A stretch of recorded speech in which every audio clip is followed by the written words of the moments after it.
ملء الوجود عفوه خير. أول ما الشيخ حازم قرر أن يترشح رئاسة الجمهورية، أنا أعتقد أنني كنت من أوائل من تلقى رسالة على المحمول منه. حصل؟ صحيح قطعا. حضرتك أعتقد كنت أول من تلقى الرسالة. نعم، أول من تلقى رسالة أنه ينوي أن يترشح لرئاسة الجمهورية قبل الإعلان لوسائل الإعلام، قبل أن يعلن أي شيء. فكرة جت في دماغ الشيخ حازم بعتها لي على المحمول. أنا بقول لك أنا شخصيا، أنا لو هنتخب مثلا رئيس جمهورية ومترشح حازم، أنا هاخد حازم قولا واحدا، لكن أنا كلامي كله أنا مشفق على حازم، دون نوع من الشفقة عليه. فالنهاردة لما أي حد بيتكلم زي الشيخ حازم ويتكلم الكلام الصحيح، أنا بقول للدنيا كلها انتخبوا الشيخ حازم صلى الله عليه وسلم.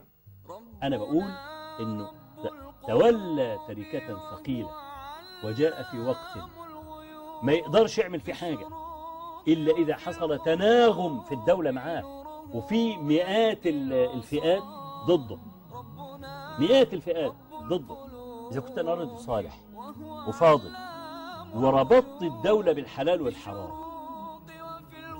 هو الشيخ حازم عملها كده. أنا يعني حتى بيسأله قال له يعني أنت في الآخر حرام وحلال؟ قال له أيوه هو كده. إذا عايز يربط الدولة بالدين والسياسة لا أخلاق فيها.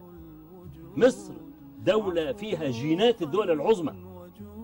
لو أن مصر استمسكت بأهداب الدين، أعتقد والله أعلم في 10 سنوات مصر تبقى دولة من دول النمور اللي الدنيا كلها تخاف منها.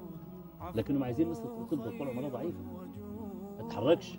يا ريت ينجح. هو أنا حازم ده أنا أصلي لله عز وجل وأسجد، ولو كانت لي دعوة صالحة لدعوتها لمثلي، إن ربنا سبحانه وتعالى يعينه. بإذن الله يعني سيكون وراء رجال.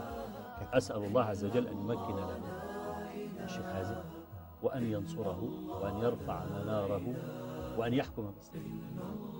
معروف بأنه شخص ما شاء الله قاطع الأحكام، يتكلم بقوة، يحسم الأمور.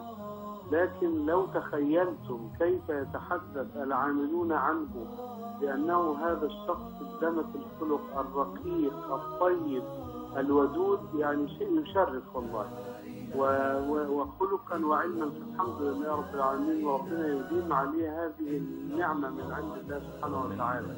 جزاك الله خير. ويبارك فيك ويحفظ قناة الحكمة ويجزيك خير يا دكتور وسام على جهدك ووقفتك الكريمة. ولن نعيد مصر بإذن الله تبارك وتعالى إلى أسر عدوها أبدا إن شاء الله.